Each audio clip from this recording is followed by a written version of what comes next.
दोस्तों, आज RSB education foundation के इस यूट्यूब चैनल पे आप सभी लोगों का स्वागत है।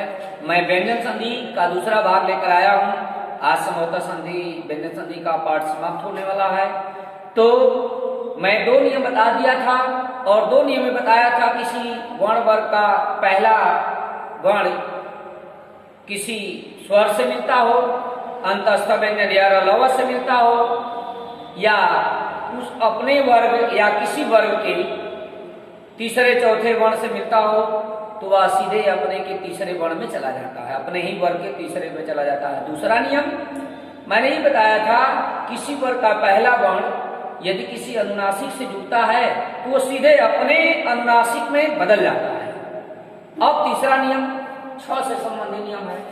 नियम नंबर 3 जी क्या है? नियम नंबर 3 है कि ह्रस्व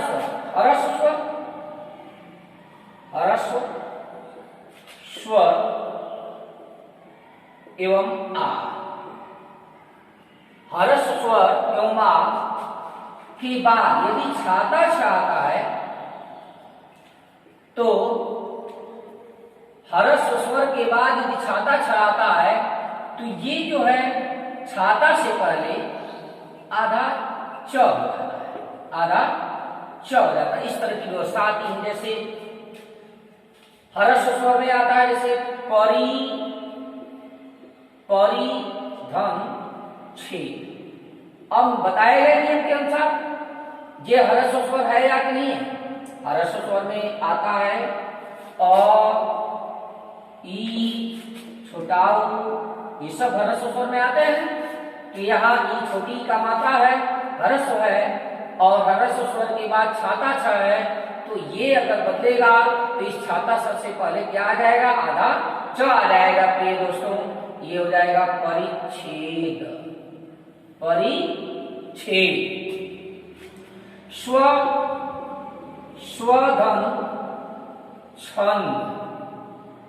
स्वधन छंद। अब प्रिय विद्यार्थी देखिए, यहाँ अ आ गया, अ ह्रस्व है, अ ह्रस्व स्वर है। अब इसके बाद छाता छाया है तो छाता से पहले क्या आ जाएगा? च आ जाएगा। इस प्रकार से ये हो जाएगा स्वच्छंद हो जाएगा। इस प्रकार से छाता संबंधी नियम आपको समझ में आ गया होगा। अब नियम नंबर हम 4 में आपको ले चलते हैं। त संबंधी नियम में फाइनल होने वाला है दोस्तों। तो हलंत के बाद यदि च और छ आए, आप ध्यान देते रहिएगा, तो के बाद यदि च छ आए तो जे आधा तो जो है आधा च हो जाता है। इसके बाद दूसरी चीज, जे इसका उदाहरण आपको मैं दे दूं, शतधन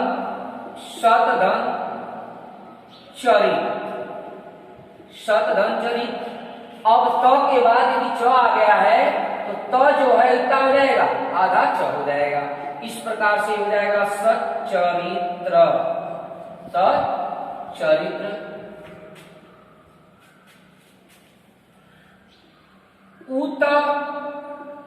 उतधन चारण।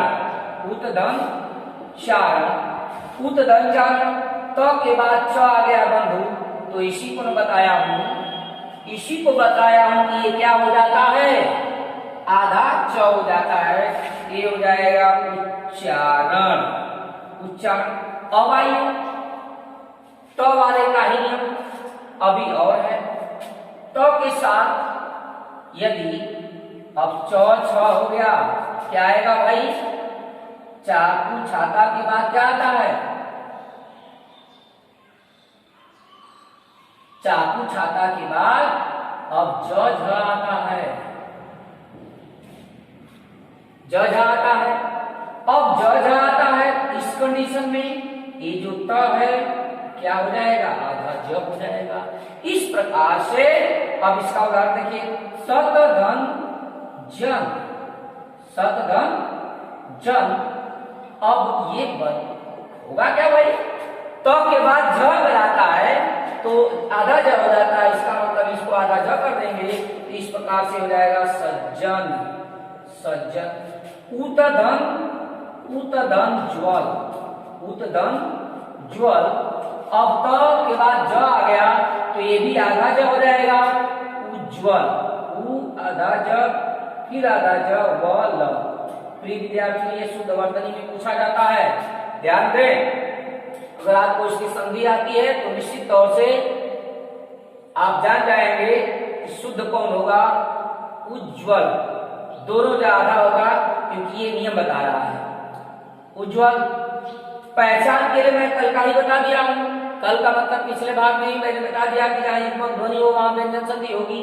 इसके बाद बंधु त में और नियम है, त के बाद त अलंत के बाद ट आता है और ठ आता है, तो ट का क्या हो जाता है, ट हो जाता है। जैसे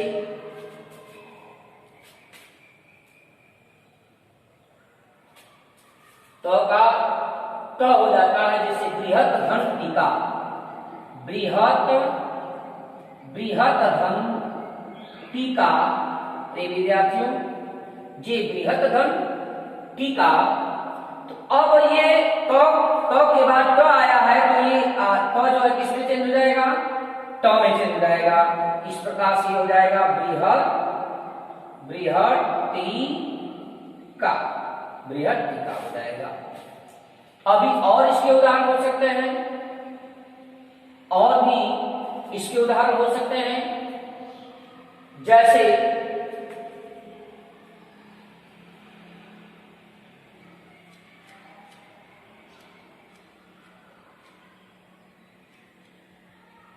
तो के बाद तो ये ट ड ठ, सॉरी ये मिस्टेक हो गया था। ट के बाद ट और ड आए, बृहत धन टीका। अब देखिए उत धन, इसका उदाहरण दे देते हैं, उत धन डयन, उत धन डयन, ये हो जाएगा उड्डयन, उड्डयन, उड्डयन। अभी और का नियम है बंधु, आप देख लीजिए।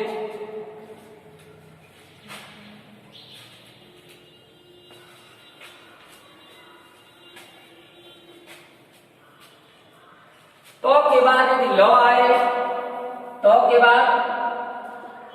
बाद यदि ल आए तो इस कंडीशन में त का आधा ल हो जाएगा। जैसे तत् धन ली,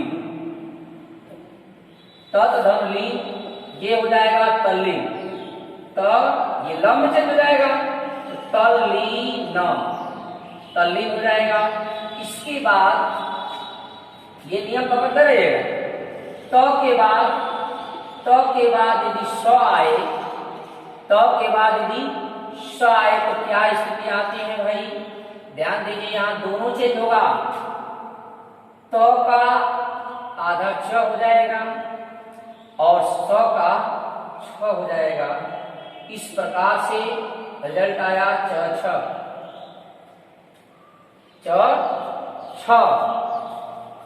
बिल्कुल एकदम क्लियर। त का आधा च और स का छाता छ हो जाता है। जैसे उत धन श्वास, उत धन श्वास, ध्यान दें। इसका तो आधा च हो जाएगा, तो आधा च हो जाएगा तो ये हो गया, और इसका छाता छ हो जाएगा, तो चूंकि ये आधा है तो ये भी छाता भी आधा हो जाएगा। श्वास, उच्छ्वास, ठीक है। शतधन शास्त्र, शतधन शास्त्र, शतधन शास्त्र, ये क्या हो जाएगा भाई, ये आधा च हो जाएगा नियम के अनुसार।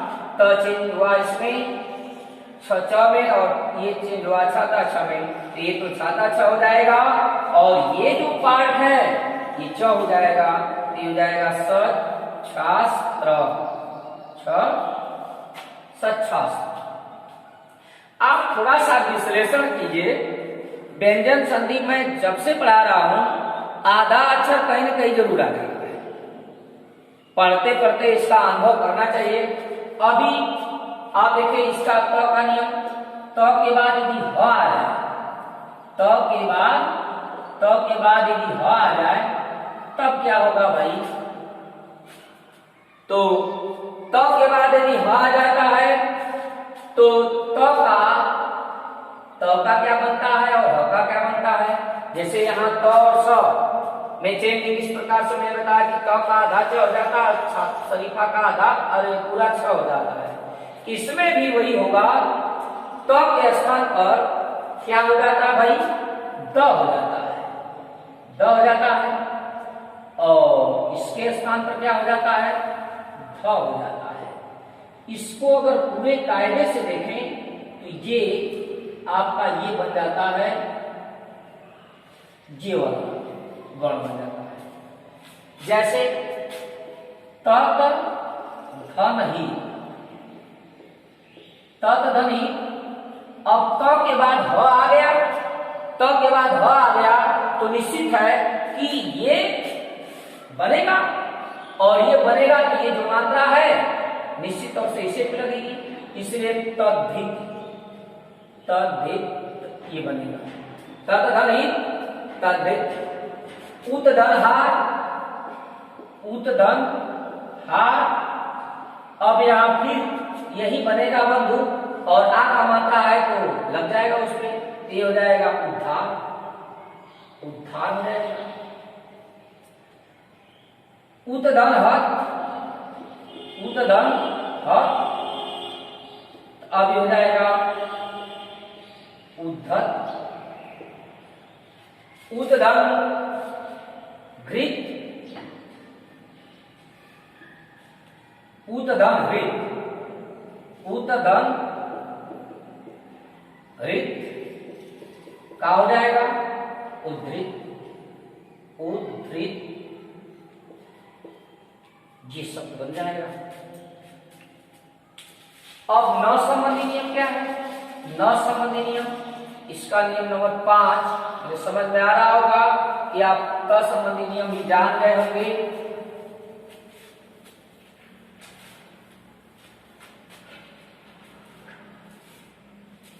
एक बार फटाफट एक रिवोल कर देते हैं इसका, ताकि भूले ना। त संबंधी नियम, त के बाद मैं बताया था कि च और छ आए तो ये चेंज हो जाता है आधा च में।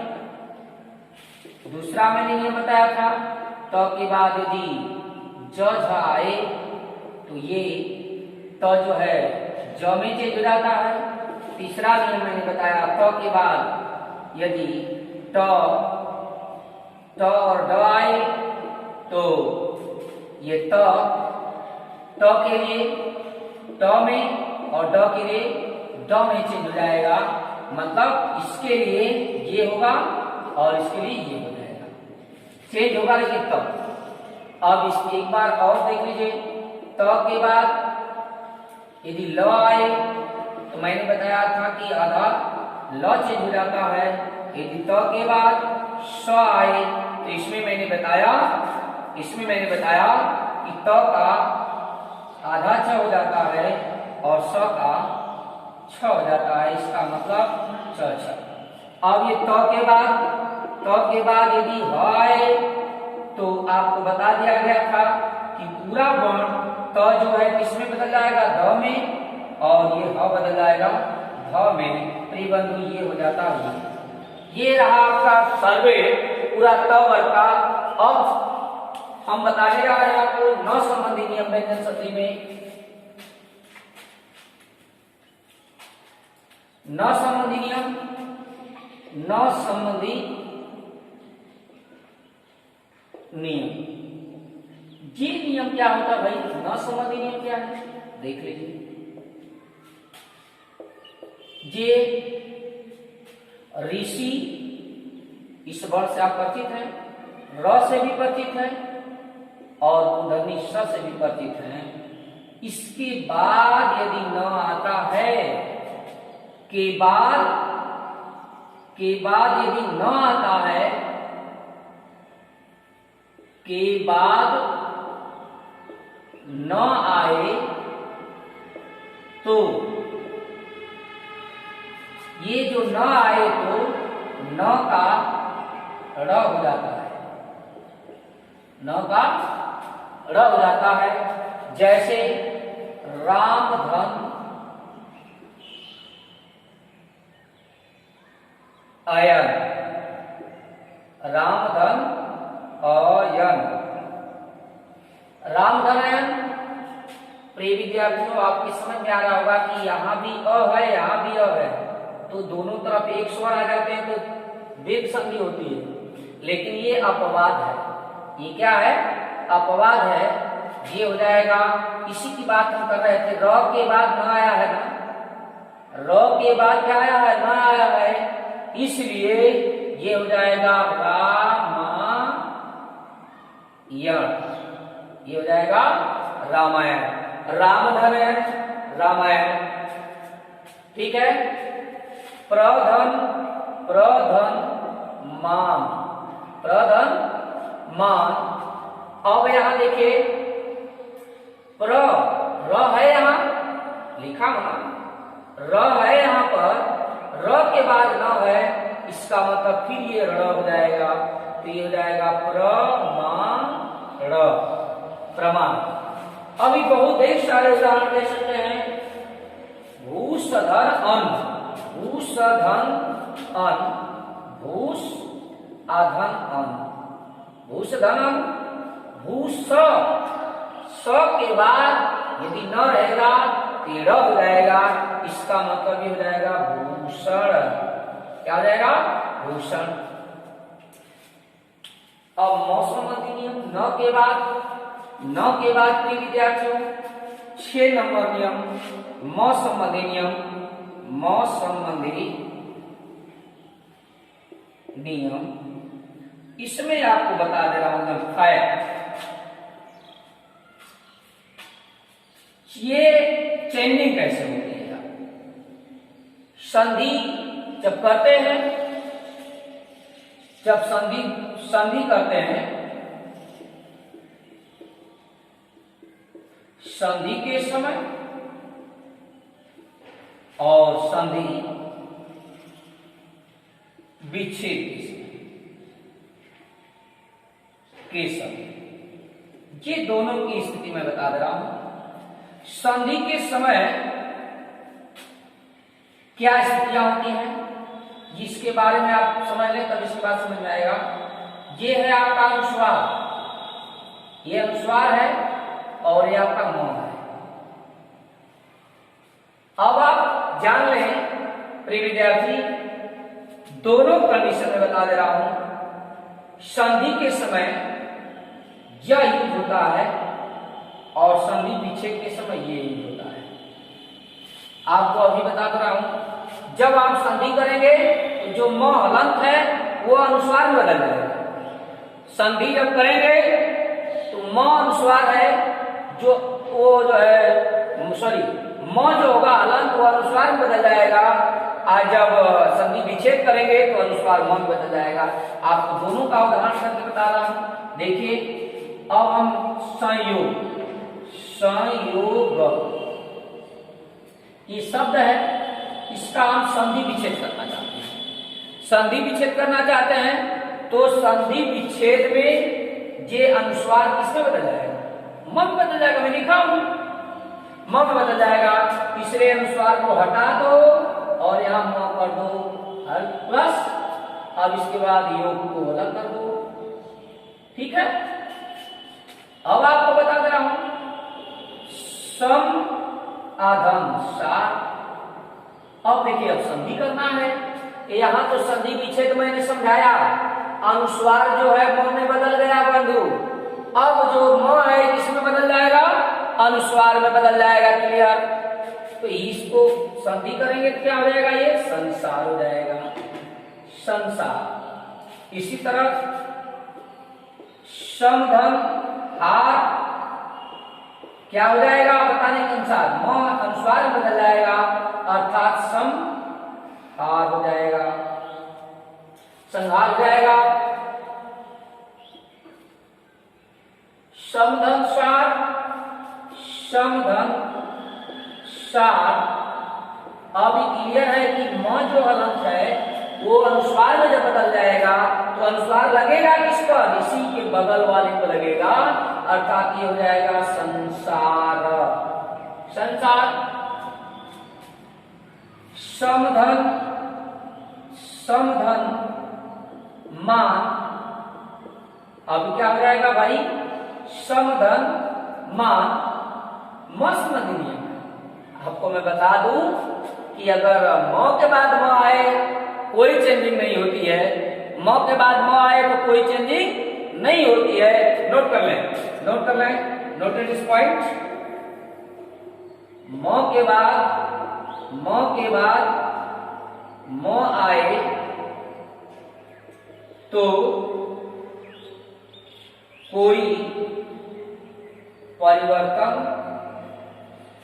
नहीं होगा, कोई परिवर्तन नहीं होगा प्रिय बंधु। अब म के बाद म आए तो कोई परिवर्तन नहीं होगा।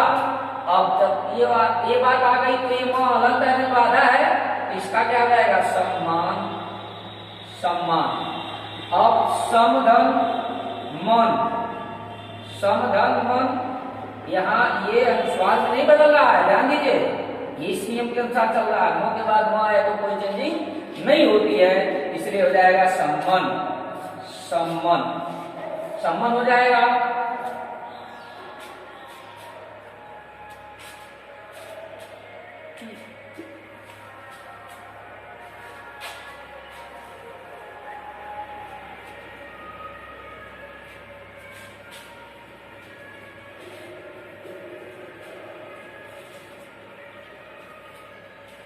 अब आ गया स्वसंबंधी नियम। स्वसंबंधी नियम, रुक जाइए।